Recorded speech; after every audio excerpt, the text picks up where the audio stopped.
Para akong tanga nitong araw na to. Ang buhay nga naman. Minsan, ang labo. Minsan naman ang liwanag. Tao nga talaga, oh. Walang satisfaction. No satisfaction.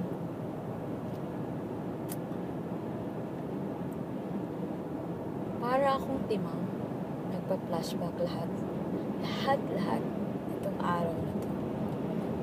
Siguro sa sama ng loob ko o sa bigat ng pinagdadaanan ko ngayon.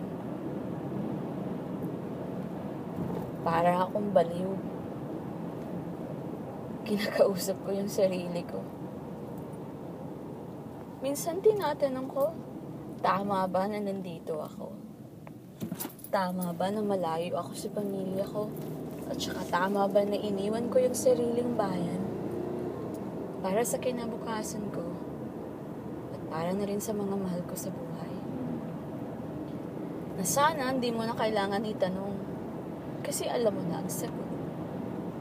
Pero minsan alam nyo, nakakalungkot isipin na kahit kaanong hirap pa yung nadaanan mo, basta kasama mo lang yung pamilya mo, na nandyan yung nanay mo, nandyan yung kapatid mo, or mga kamag-anak mo, mga kababata mo, na kung mabigat ang loob mo, natatakbuhan mo at nakakausap mo. Hindi yung nahihirapan ka dahil wala kang matakbuhan. Oo nga, may kaibigan ka at may pamilya ka na dito. Pero iba pa rin pala. Pero, tinatatagan mo ang loob mo.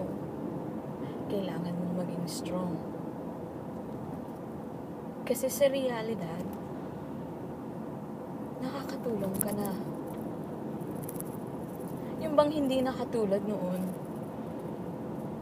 yung kabataan mo, nung naging teenager ka, nung wala pa ako dito, nung hindi pa ako umalis sa bansa. Yung natutulog kayong gutom na gutom kayo. Wala kayong makain. Umiinom ka lang ng tubig para maibsan yung gutom at kalamang sikmura mo.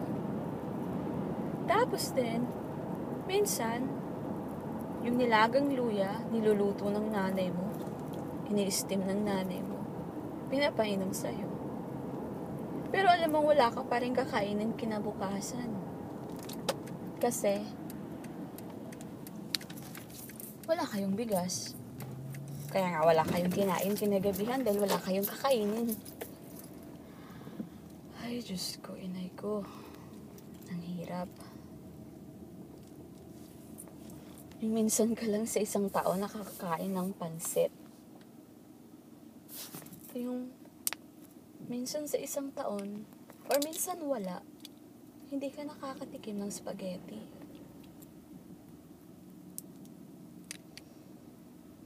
Hindi ka pinapautang. Hindi kayo pinapautang dahil ang laki na ng utang ng nanay nyo. Wala pa kayong trabaho.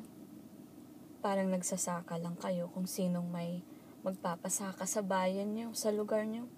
Yun lang yung trabaho mo.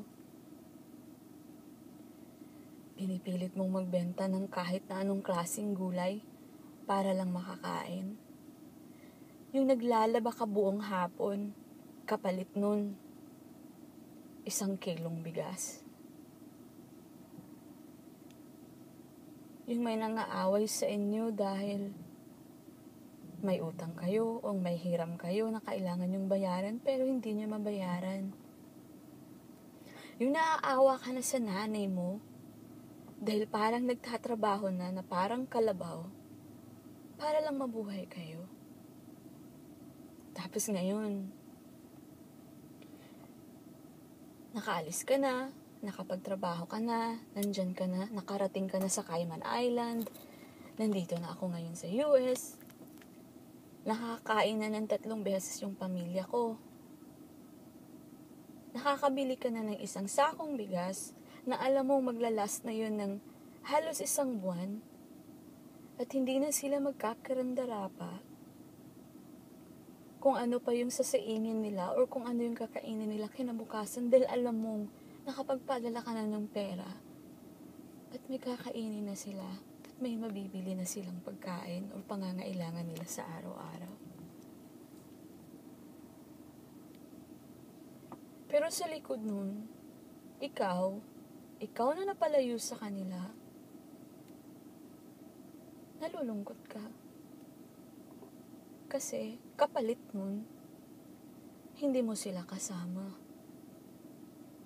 Yung pag may mabigat kang pinagdadaanan, ng tulad ng pinagdadaanan ko ngayon, walang nanay na matatakbuhan, walang kapatid na mayayakap para makaiyak ka man lang at mailabas mo yung sama ng loob mo sa mundo. Masyadong drama. Pang teleserye ata yung buhay ko eh. Simula ata nang isinilang ako sa mundo, hanggang sa nagkaisip ako. Pang telenovela na ang buhay ni Mary Jane. Hindi ko akalain nagre-reklamo ako ah. Dapat maging masaya ako. Kasi nandito na ako, nakakatulong na ako. Pero minsan pala, kahit isang beses lang kayo kumain sa isang araw, or kahit wala kayong kinakain sa isang araw, basta kasama mo yung pamilya mo, nanay at mga kapatid mo, or kaibigan mo, iba yung saya.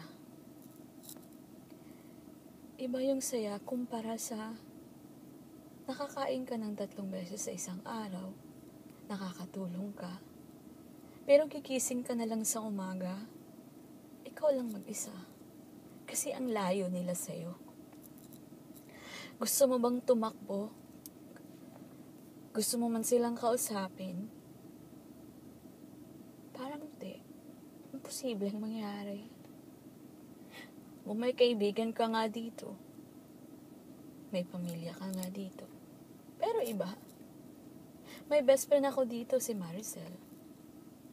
Pero, nahihiya at nagdadalawang isip ka rin ikwento lahat kung ano yung pinagdadaanan mo dahil alam mong ang kaibigan mo din, ganun din siguro ang istorya. So parang the more ka magkwento sa mga kaibigan mong Pilipino, baka makadagdag ka lang sa alalahanin nila. So minsan, sinasarili mo na lang.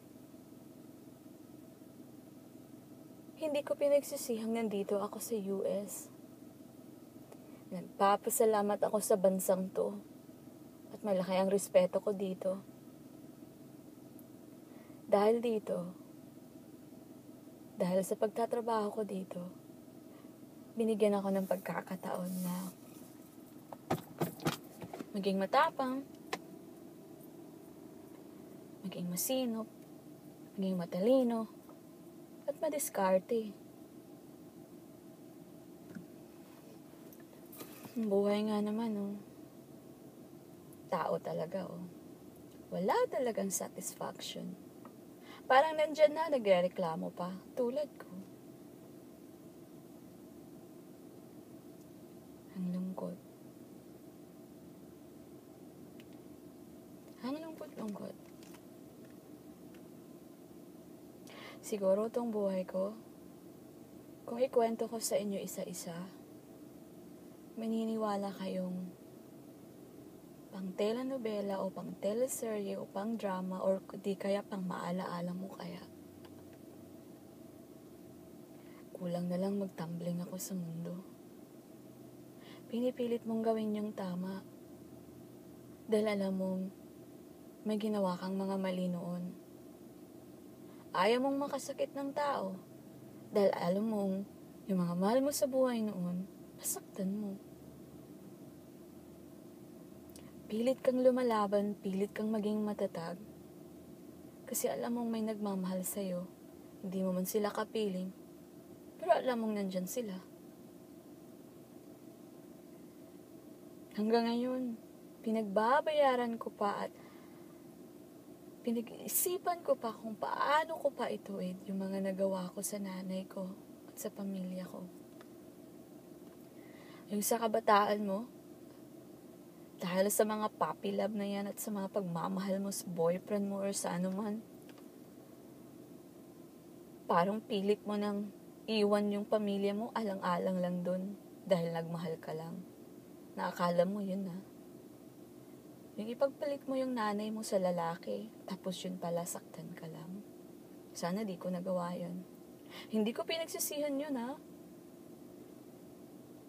Kasi ayaw kong pagsisihan na nagkaanak ako. Pinagsisihan ko yung nagawa ko sa nanay ko. Dahil nakakarma ako nagkakarma, nagkaanak ako. Pero ayaw kong pagsisihan na nagkaanak ko dahil ang saya ko na may anak ako ngayon, nakasama ko. Yun yung pinaguhugutan ko ng lakas. Pero minsan di mo rin nasasabi sa anak mo. Dahil ayaw mo. Ayaw mo siyang masaktan. Ayaw mong nakita niyang naghihirap ka. So sa harap niya, sa harap ng kaibigan mo, at sa harap ng bago mong pamilya dito, nilalagyan mo ng smile ang mukha mo. Kahit deep inside, mabigat ang kalooban mo. Siguro ganun. Lahat ng mga pamilya at lahat ng mga taong sinakripisyo yung sarili nila, pumunta sa ibang bansa tulad ko para makatulong sa pamilya, halos ganito ata yung nararamdaman. Na yung sama-sama ng loob mo, na sana nandyan ang nanay mo. Lalo na ako dahil ang nanay ko yung pinaguhugutan ko din ng lakas. Parang baterya ko yung nanay ko Kapatid ko, anak ko. Pero iba kasi pag buo, pag nandun sila lahat. Kasi bigla ka na lang magwala. Nandyan sila lahat para sa'yo. Dito hindi. Hindi mo makwento. Nag-iingat ka din kung anong ikwento mo dahil baka pagchismisan ka lang.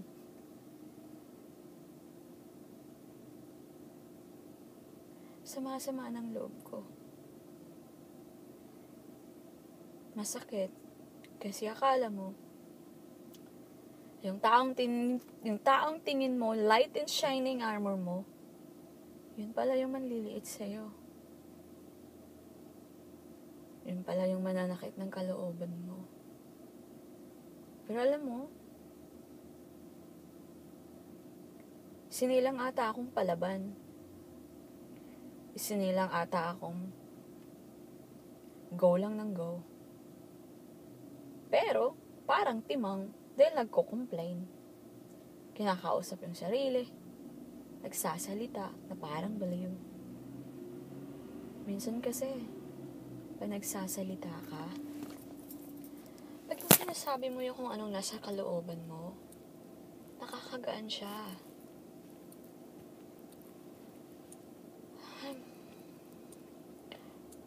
Parang bala kong ikwento yung buhay ko. Ganito na lang siguro. Para maintindihan nyo ang hinaing ko. Ikukwento ko sa iyo. Simula sa simula hanggang sa kasalukuyan. Pero hindi ngayong araw na to. Kasi malilate na ako sa trabaho. Sana pag naikwento ko yung buhay ko, mapulutan siya ng aral. Kung hindi man siya makita at mapanood, consider ko na lang siya na diary ko sa YouTube. Baliw, no? Yun talaga Minsan, kailangan mong gumawa ng mga bagay-bagay para gumahan yung loob mo. Wala lang. Nag-trip lang. Kaya ko to. Pilipino ako Mayagimat ang dugo ko. Kaya ng sabi ni Bamboo, Pinoy ka, kahit saan ka man mapunta. Mayagimat pa rin ang dugo mo para harapin ang lahat. Nako, malilate na ako sa trabaho ko. Tama na tong kadramahan ko.